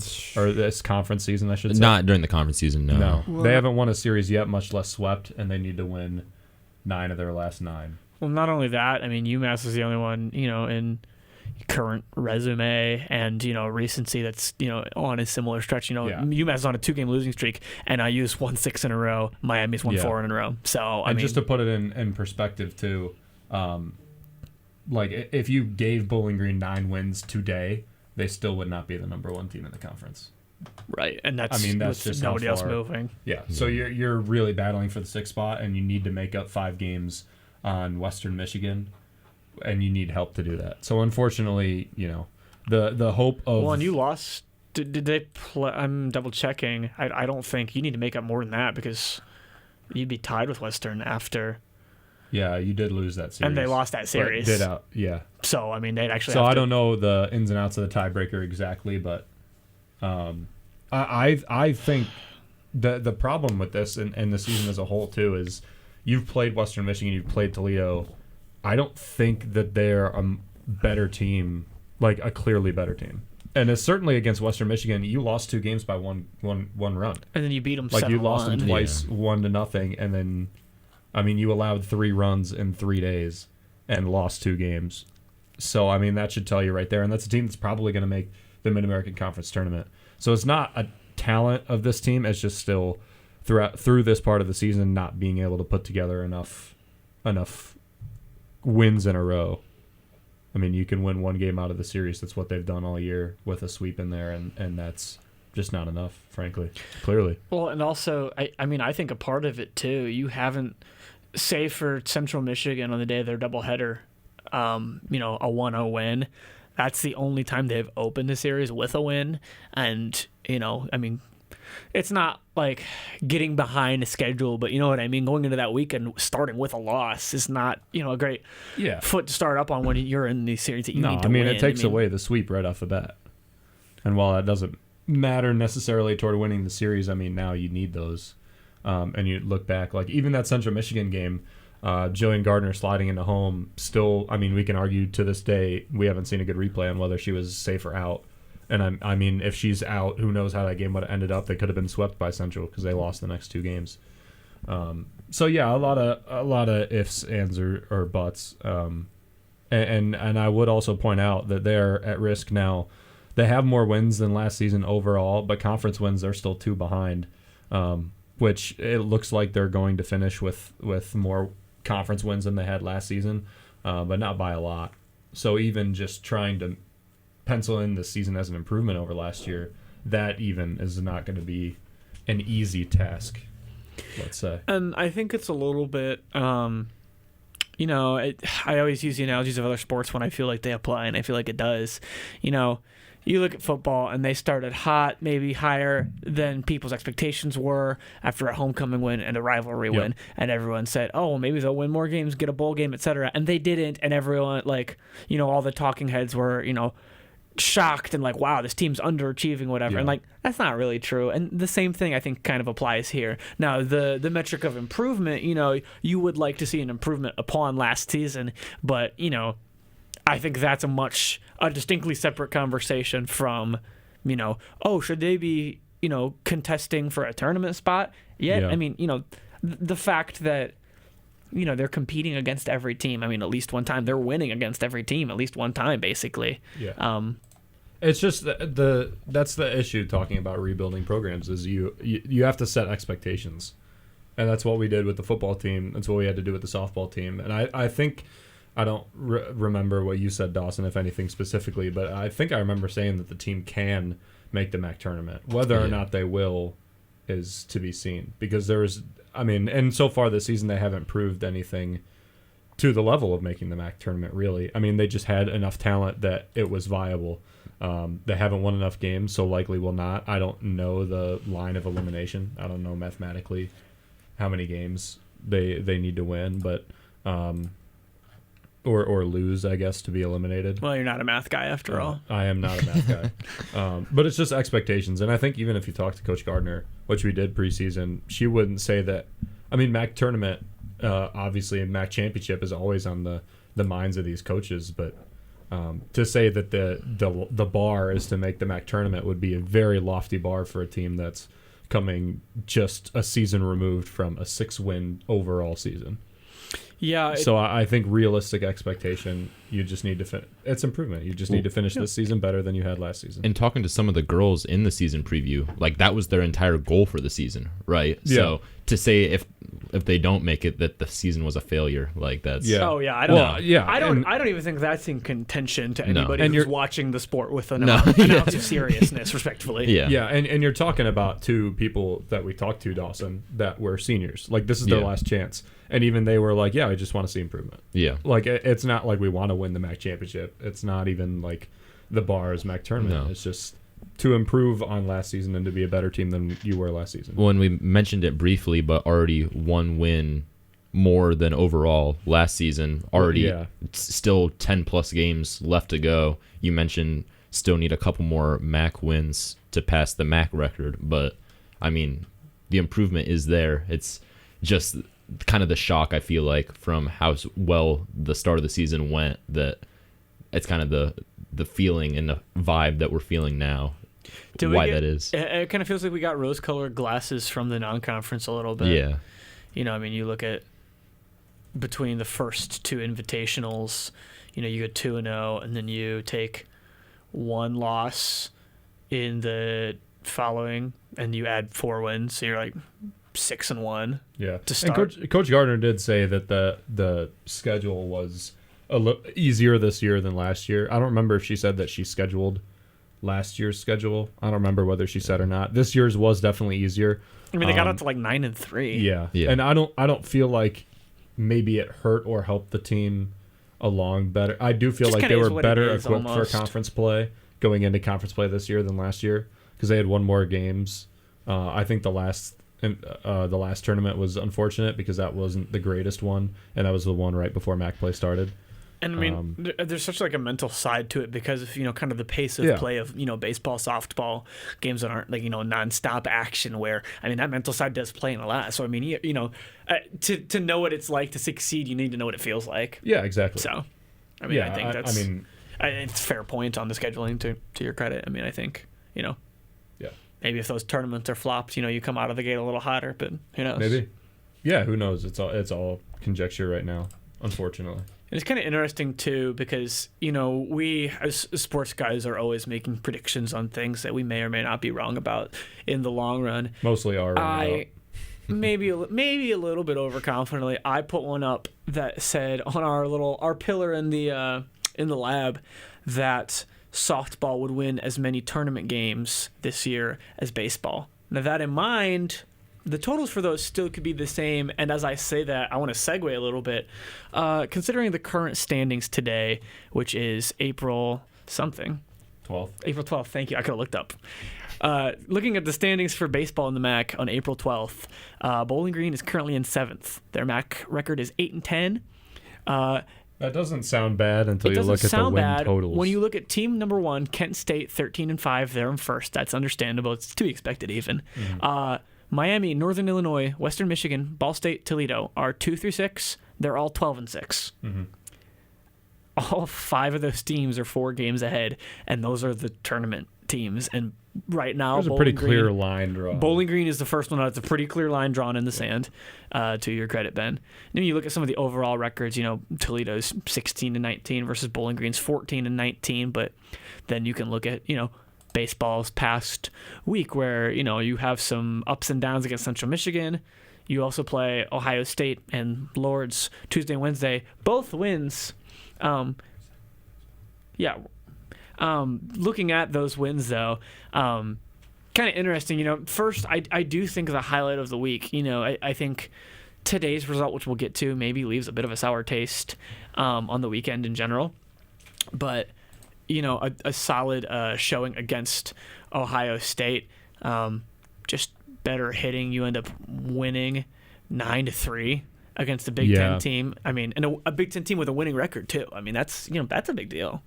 Yeah, it is. And I think a lot of that was BG catching Ohio State off guard. their pitcher exploded in the first inning. In the first 2 innings, their pitching staff did not do well. I mean, 7 of those 9 runs were in the first 2 innings before Ohio State had even scored one.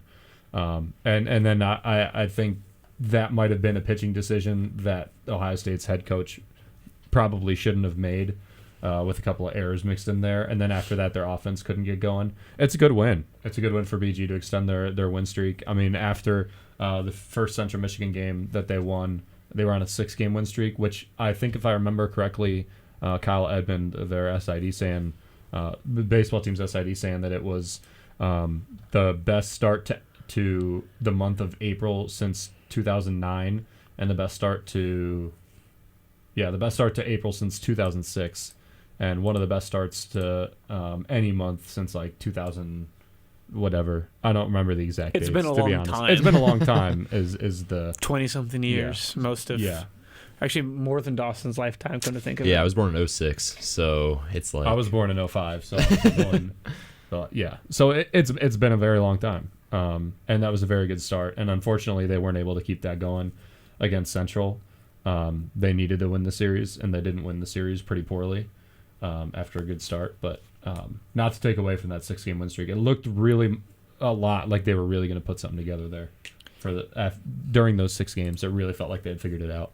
And you really hate to see them stumble like that too, because Central Michigan, still after winning the weekend against Bowling Green, is below them in the MAC standings. I mean, this isn't any given Sunday or other day that you play. I understand that principle, but if you get thumped by a Miami or a Kent State or any of those other top teams, even a rival like Toledo, maybe I don't think you have as bad of a taste in your mouth. Maybe you do for Toledo, but I mean, that doesn't feel like. I mean, that feels like a weekend they probably should have won.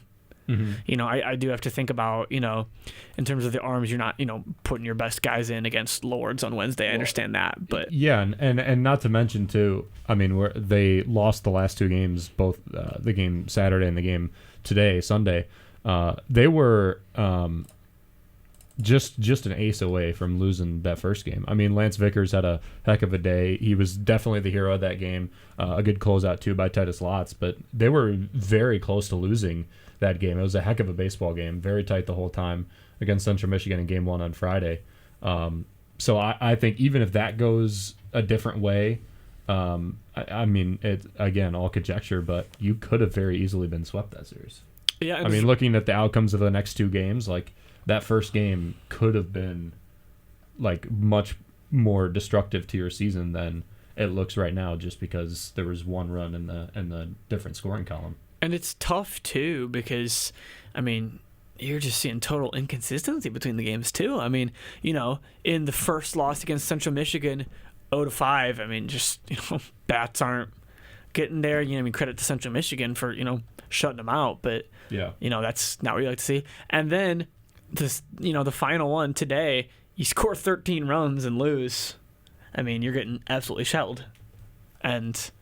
and with guys too, Jackson Miller started. He's been great as a freshman this season. Ty Roeder's been one of your more reliable arms and was in the game that you won. Kate Arn has been relatively reliable. Titus Lotz got an early appearance in that game based on where he's kind of like the closer, the 9th inning guy. He got an appearance in the 8th inning, and he gave up 5 earned and only got 1 out. I mean, and then, they really threw 4 guys in a row, 4 relievers in a row that have been very solid, have had very good outings. All 4 of them did not pitch well. And, I mean, it's just inconsistency. It's the same with both teams that, like, for the baseball team, they put it together for 6, and they weren't able to hold on to that. They're just not able to put it together for a long enough period of time to make it meaningful, unfortunately. I mean, they have talent, it feels like. They showed that in the first game. And then they got blotted in the next 2. Yeah, I mean, you look at 21-13. The real fall apart moment for Bowling Green. They scored 13 runs. The top of the 8th inning, Central Michigan scored 8 runs. And 5 in the 9th. That inning started with Central Michigan losing to Bowling Green 8-10, and runner advanced on a wild pitch, a hit by pitch, a homer to left center, 3 RBI. I mean, it kind of writes itself. homer to center field, 4 RBI, and suddenly you're losing 16-10. And I mean, to Bowling Green's credit, they had a couple more, runs in the bottom, as I mentioned. None in the bottom of the 8th, 3 in the bottom of the 9th, but at that point you're just too far down. I mean, you're stopping the bleeding. It's 21-10 going into the bottom of the 9th, and I mean that's not a hole that anybody's digging them out of in any normal day. This season, Bowling Green highest amount of hits in a game is 16. So. Yeah. Not ideal. No. Yeah. Especially not when Central Michigan has 4 home runs in one game and 2 by the same guy. So. Yeah. I mean, it just comes down to they put offense and pitching together. That's why they won the first game. The second game, they couldn't get any offense. They didn't score a run to a pitching staff that the game before was good but not stellar. And then the game after that, yeah, I didn't even mean that. And then the game after that, you scored a ton of runs, didn't put the pitching together. So, I mean, you saw the full spread. You saw a game where you put both together. You saw a game where you didn't have any offense, and you saw a game where you didn't have any pitching. You got to figure it out eventually, because that's an insane inconsistency, and one that, I mean, if they're able to make the MAC tournament now, it is a miracle, essentially. Yeah. You got to make up 4 games just to get into... And that's for being the team who's one place out. Yeah, just to glimpse at a spot. And that's, what are you going to do? Like, you don't have a lot of time left. I don't know how many games. You've got 5 conference series left. The silver lining for this team, when you look ahead, a lot of series, when you look ahead at the teams you have to play, UMass, Toledo, Eastern, Western, and Ball State. Now, among those teams, Western, Ball State, and Toledo are all currently ahead of Bowling Green in the standings. So, I mean, I think there's 2 ways you can look at that. There's the way that if you beat them, you're making up a lot of games, but you could argue that there are teams that are 4 games better than you. I think that, and I mean, you look at the overall record too. Again, you can compare the teams, played in the non-conference, but all those teams have a better non-conference overall record too. Yeah. So, I mean, the way I see it, you're going to have to sweep one of those teams, in my opinion. You're probably going to have to sweep UMass in one of those teams. Well, you have to sweep UMass, but it's almost win the other series. You'd almost rather give up one against UMass, not because they're a worse team. That's a game you shouldn't be losing. Because you don't. But you'd lose rather give it up ground. because you can't afford to. Ground, you can afford to, and you're still, you're giving up a win, but you're not giving up a win to one of the better teams. But I mean, I think you have to sweep Toledo or Ball State probably. I mean, tiebreakers are the only reason they're lower than Westerns. I mean, it could be Western too, but I think you need to sweep one of those and win on probably the other 2. I mean, and one of those 3 teams is probably going to lose ground. I mean, yeah, I would imagine you always get some fluctuation. And the way baseball is, I'd imagine that before the end of the season, they really start to compete, and we're talking pretty intensely about this. And I will last say, week of the regular season. Western has a gauntlet to finish the season. They've got Eastern, who's mediocre, but they have to play Kent, Miami, BG, and Northern Illinois. Kent, Miami, and Northern Illinois are the top 3 teams. Again, Miami and Northern are the tiebreaker, top 2, right? Or so 2 and 3 right now. Yeah, but Western's either going to have a tough road or they're going to prove why they're a top 3 team. Right, which then will be more shaking up. But I mean, if everybody, if all those top teams go 2-1, that doesn't bode well for Bowling Green 4 games back. It does not. And so, yeah, I mean, you almost want the contender to emerge or a pretender to, fall out. I mean, I think you're almost banking on that at that point. Pretty much. Looking back at the Central Michigan game today, too, the 21-13 loss, you've got 6 different arms, getting 7 different arms in the game. And 7. One of them didn't. I mean, CJ Boudreau didn't get an out. Everybody else, Ethan Papchek allowed 2 runs. Luke Krause allowed 3. Titus Lotz 5. Cade Arn, who started the game. I mean, just 4. Just look at Ty Roeder, Titus 3. Lotz, and Luke Krause. Luke Krause, I believe, started on. No, he did not start this week. So Luke Krause, Titus Lotz, and Ty Roeder, neither of them finished a complete inning, and all of them allowed 3 earned runs or more. I mean, just not, sometimes the bats get hot. And partial of that is because Krause came in with 1 out, and he just needed to get out of that inning with 2, but he still allowed 3. That's 3 earned. It's not like he inherited guys.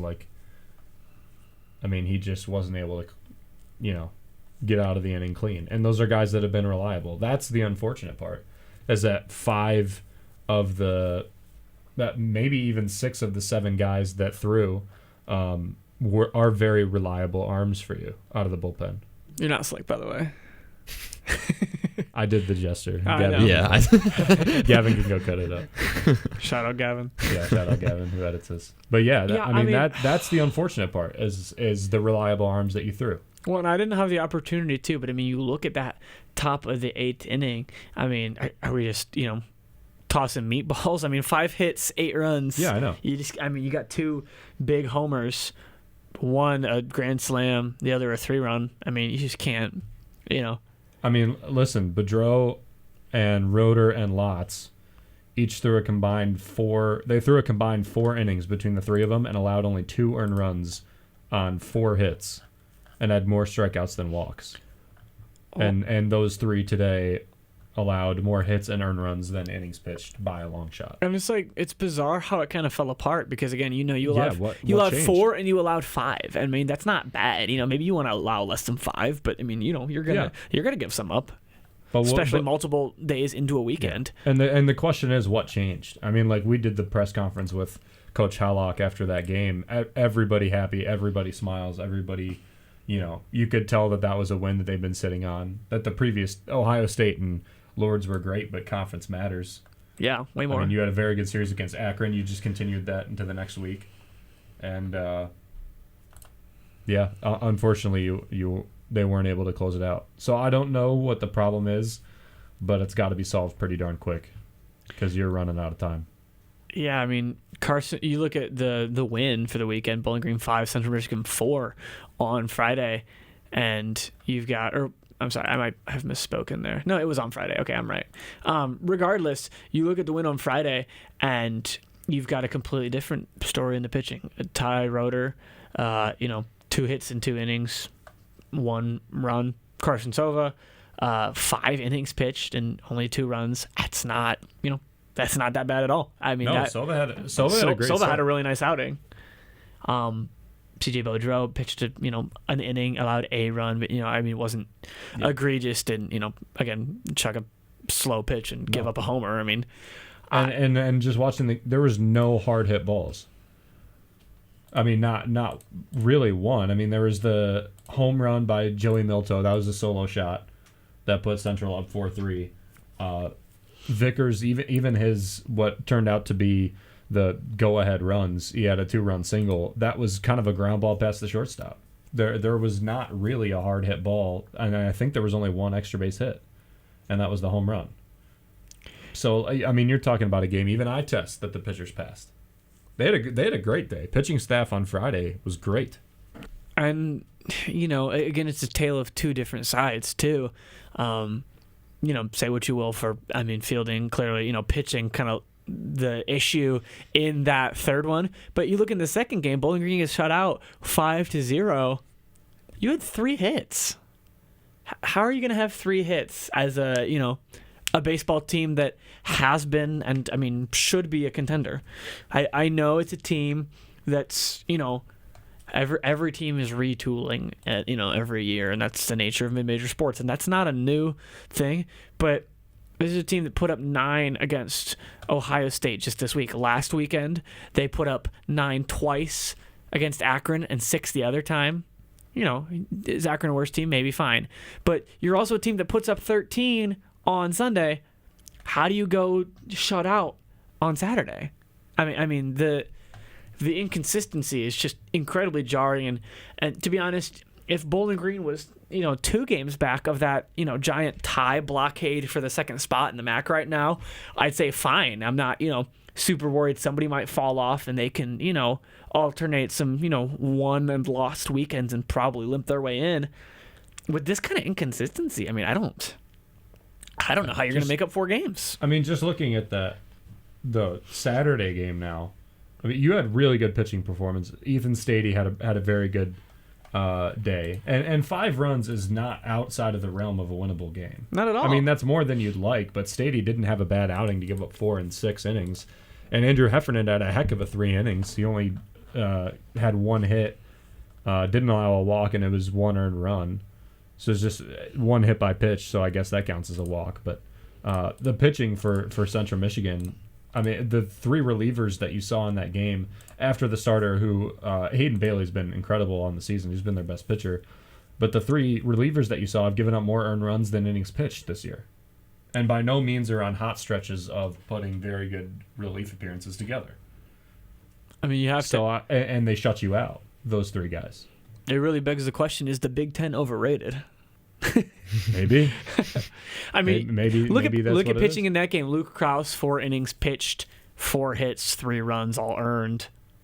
After that, Ty Roeder pitched You're 3 talking innings. the Ohio State game? Yeah, the Ohio State game. After that, Ty Roeder pitched, 3 and change, didn't have any hits, and Titus Lotz closed it. Yeah. I mean, we also have to start a different conversation, but we have to start keeping the same energy about these games, these Big Ten games, because if we go into the game against Ohio State thinking like, well, if they get crushed, it doesn't really matter, then also saying a win now clearly doesn't matter, because right, that's a good point. I mean, you just had a really good MAC series. You came in, beat Ohio State, sure. You spanked Lords, and then you lost to a team below you in the standings. A team that's currently still below you after winning the series. Right. So do we have to start keeping this same idea behind these Ohio State series and all these Big Ten? Because unless you go in thinking that you can win, then why are we coming away with it thinking like, oh, this team's, Well, and not to say that that's not a good win. It's just like clearly that win is not a tell on how the season's going to go from there on out.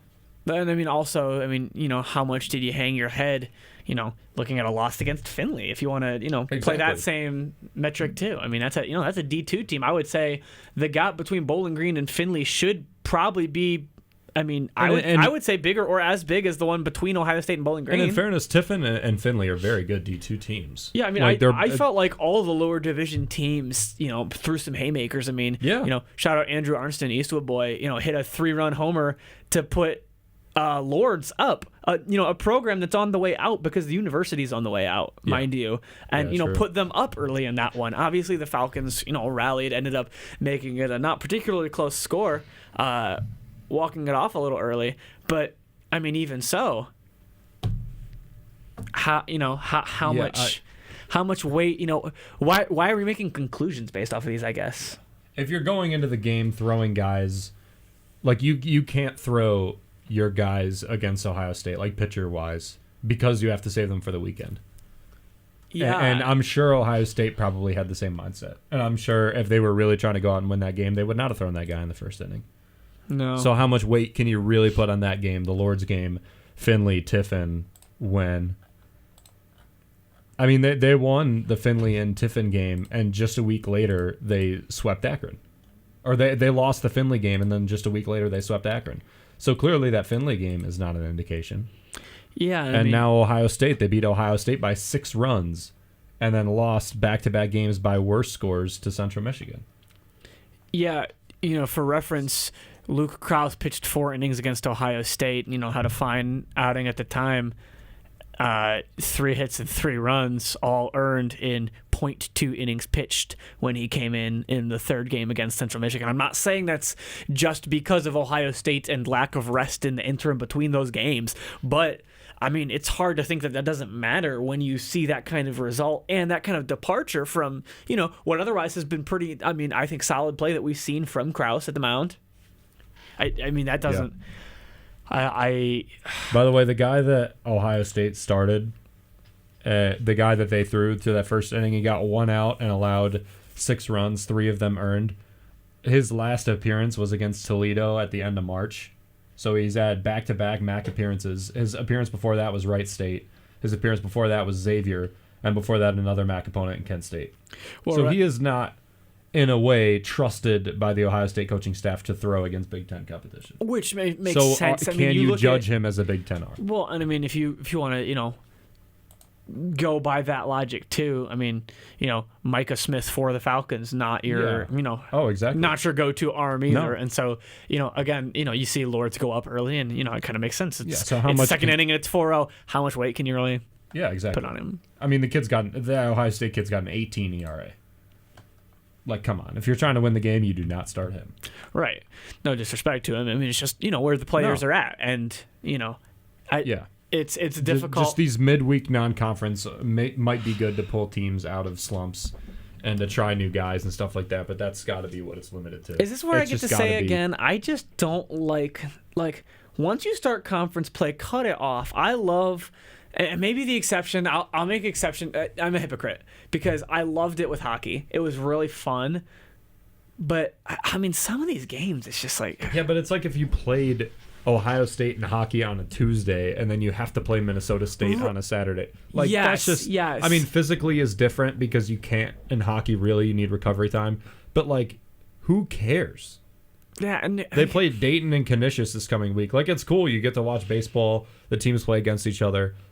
But I'm not really clamoring to go to Canisius hosting Bowling Green State University. Yeah, then BG goes to Amherst for UMass. The games like that's not. I mean, if you're a BG fan, unless you're a local, I had some investment and I was pretty excited about games against Findlay and Tiffin and Lords because I've been to those places. I'm local. You know what I mean? I have connections. Again, I know people on a couple of those teams. So it's like that's going to be interesting to me. But from that standpoint and from the competitive purpose standpoint, I don't understand the scheduling there at all. I mean, it's a separate conversation from the outlook of this team, but I mean, highly relevant in my opinion. Well, that's what if you didn't have those connections, would you care? I don't because I don't. Well, probably not, but that's what I'm saying. Yeah. That's how narrow it is unless you have some sort of personal association. You know what I mean? I have some friends at Findlay. I've been to all of those cities. And there's the affinity in baseball and softball too to play games because you can. Like, you can play almost every day, but is it wise to play? Yeah. Especially in the college level when you are not like a pro roster where all your pitchers are competent and can throw almost every, like, you can't put 5 guys out there that can throw every day. No. 5 reliable starters. That's just, no team can, really. I mean, a lot of teams, even MAC tournament caliber teams, can't throw 3 arms in a row that they really, really, really trust. That's just the nature of the sport. So then why are we forcing midweek games? It's just for hitters and for me that the outcome of that game holds no weight. Yeah. You're only looking at guys and seeing how they did individually. And not only that, it's running an invitational meet when you have a dual meet the next week. That's what it is. Yeah, that's... Well, and I mean, I think there's even the argument, you see invitational meets, I think oftentimes... if you look at, let's look at the the track and field comparison. You look at an invitational meet, when I was in high school, you're going up against teams that you're going to see at a district regional level and ones that are going to be competitive for those titles. You're still getting a barometer of some kind for like important competition for you. Yeah. I don't think you're not getting that at all in these unless both teams are taking these midweek games with the exact same amount of consideration. And that's not true. And especially since like there is no real tournament that the MAC is going to be competitive in after the MAC tournament ends. Like, you go to NCAA's, maybe they luck out and win a game. Yeah, if Kent... And they're not going on a run, really. I mean, year to year, not really. So, like, this is it. Like, the focus is on MAC. None of the other games matter. So, I mean, they should probably still play the games because there is value in them. But we don't have to place our value in them. Well, they have shown that they don't matter. And also, too, I mean, if it was just a Wednesday or a Tuesday, I'd be like, okay. But, like, Tuesday, Wednesday, Friday, Saturday, Sunday, or Friday, Saturday, Saturday is a ton. It's just, it's so quick. It's a game a day. I mean, you wouldn't play 6 days in a row. No. You know what I mean? You're doing, I mean, it's not that different. I mean, frankly, playing like a doubleheader types, and I know this weekend wasn't doubleheader, but I mean, you're playing almost basically just like 5 consecutive days of games. Yeah. I mean, it's a lot. That's taking a little bit of liberty on the time frame, I recognize, but I mean, I just don't see the sense in it, and I think it's a good reality check. On like our own and like fans' own, evaluation of this team. I see sense in it for players and improvement and getting guys reps and getting young guys starts midweek. That makes sense to me. And team wise, like, they should keep doing it. But we should not ascribe any value to them. You can't. Like, as unfortunate as it is, and it's a very cool win, we should not ascribe any value to Ohio State. Well, the Ohio State game. You mentioned the pitcher, obviously, but then you look on the other side of it, like with Tiffin and some of those games. Like, Holden, weren't you mentioning on the Zig Zone or somebody else, like, their logo looks like it was made in Microsoft Paint or something? Like The dragon logo. Yeah, I'll one of never- their I'll one of their never unthink graphics. that. But Yeah, no, I like, don't you disagree. can't take major weight into those games when, as you said, it's mainly just practice for some of those Yeah, players exactly. that don't get a lot of time. I think that's the big reason why we talk so much about these inconsistencies that you see, is that the MAC games are what really matter, and you can't put as much weight into those other midweek games. And even like the lineup, like I mentioned pitchers a bunch because that's who it mainly affects, but the lineup didn't really change from the Ohio State game to the first Central Michigan game, besides Sam Seidel, who got hurt in the last inning of the Lord's game, or the last inning of the Ohio State game, I'm sorry. He was the only one that was in and out of the lineup. Everything else, every other person pretty much remained the same besides some changes up and down in the order. So, like, then if we're not going to change anything, we're not going to give younger guys an opportunity. And I get it's late in the season and you want to work guys out, but, I mean, come on. Yeah. We should not be putting value on that game, or the Findlay game for that matter. On the other side of the coin, why are we worried about losing to Findlay when that, I mean, clearly is not a huge, it's not a good bar for where you sit in the MAC, because the very next week your outcomes did not reflect that 12-7 loss or whatever it was to Findlay. Well, here's the thing, though, and I think it might even be less about not putting value in those games at all, but, not putting too much value in the wins. Because, like, maybe we shouldn't be, circling the wagons about how good this team is after beating Ohio State, but we should be evaluating with genuine concern. Like, even if you're not putting your strongest foot forward, you shouldn't be losing to a Findlay. I mean, maybe not. Because, I mean, you look at, you've got a guy like Ty Roeder, he pitched just over an inning and gave up 4 hits, one of them for an earned run. Luke Krause pitched significantly less than an inning, gave up a hit that allowed 2 runs. I'm not saying that's all their faults too, but I mean, you've got guys who are part of your regular rotation, your go-to guys, still giving and individually, up. Individually those are scary.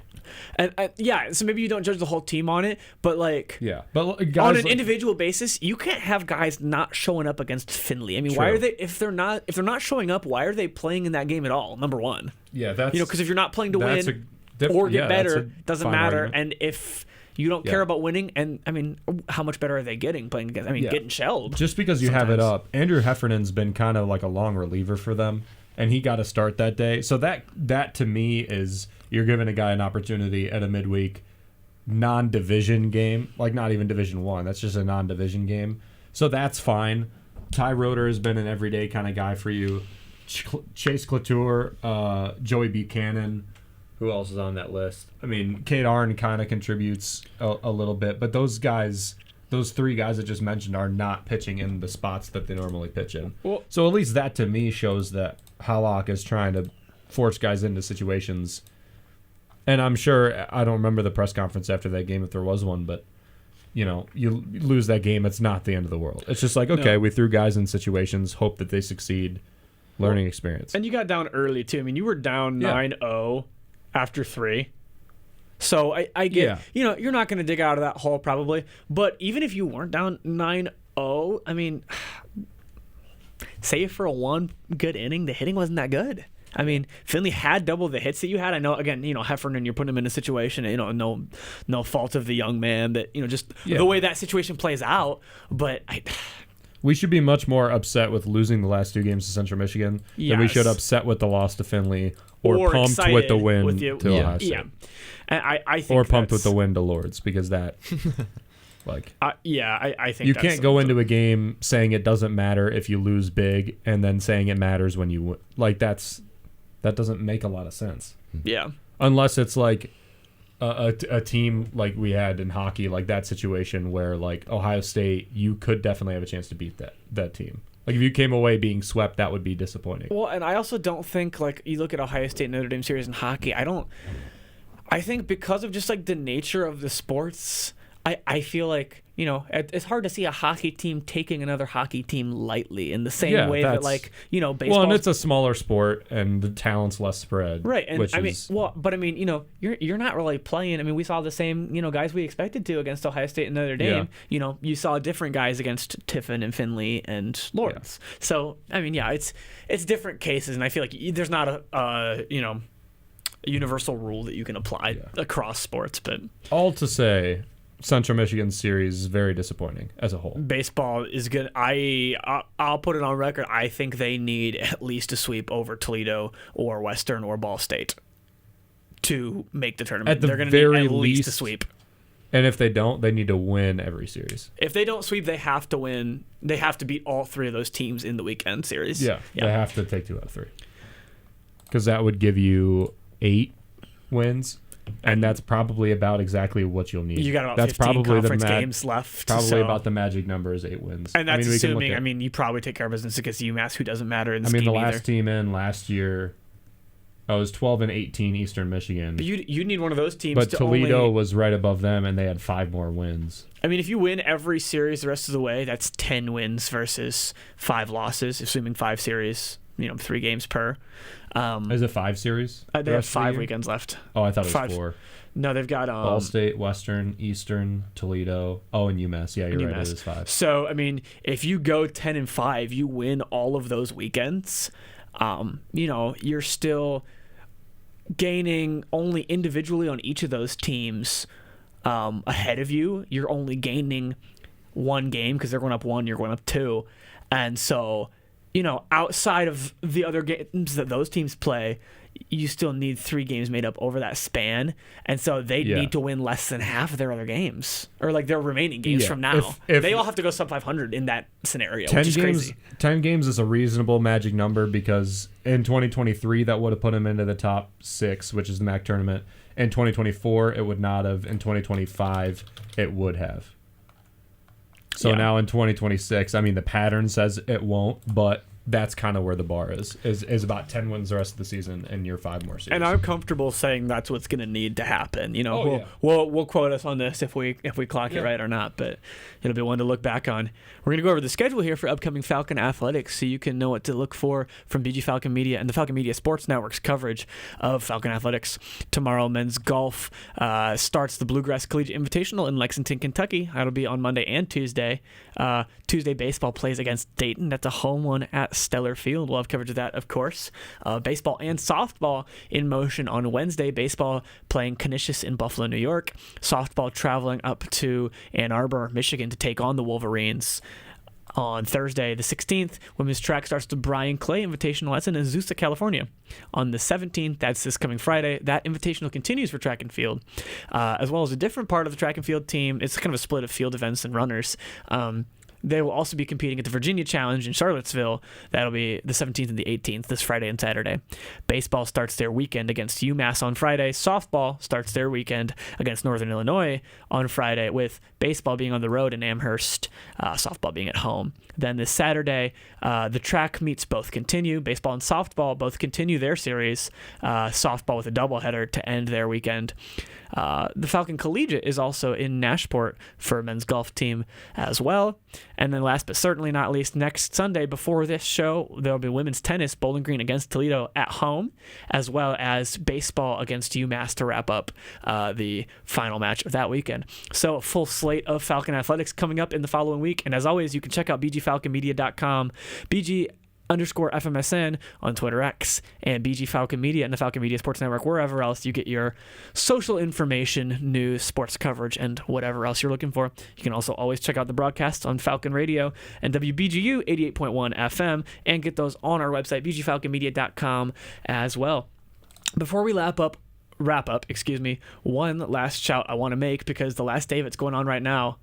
It's been a pretty exciting Masters. Ben, what's our scorecard looking at? Looks to me like Rory's back in the lead with Scotty right behind him. Yeah, he's had a good last few couple of holes. It's Rory at minus 13 through 13. Scotty Scheffler, he's got some work to do because he's only got he's on the 17th right now. He's got 18 on deck, and he's still got to make up 2 strokes. So pretty much Scotty's out of it, I would imagine, barring Rory completely choking, which I guess is possible.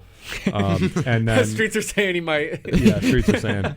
And then a bunch of guys tied for 10th, Justin Rose and Cam Young, 2 of them that have been kind of flirting with the top, and a couple of other guys that are finished or through on the 18th hole that will not have a chance of catching Rory if he stays at -13. So I would say Clock it right now. Go. What's your take? It's down to Rory, Scotty Scheffler, Justin Rose, or Cam Young, because Cam Young, Justin Rose have enough time left. Scheffler gets technically if Rory falls off, and Rory's in the lead. Call your shot. Probably Rory. I don't see him choking. Yeah, I think it's I think Rory holds on. Especially if you would have asked me last year, I would have been a bit more hesitant. But since he's got It's the going to first be green really jacket, tough to defend him if he does choke this, though. Very true. Because they'll have very the true. one. And then It that's felt and then like he'll choke last year very they were next kind week. of trying to have a choke off, to be honest. Yeah, it's It was true. cinema, Who though. was It was it? Him electric. and Morikawa? Who was it with him? Oh my gosh. I completely forgot. With Rory? This is going to be bad. Yeah. Last year? year. DeChambeau.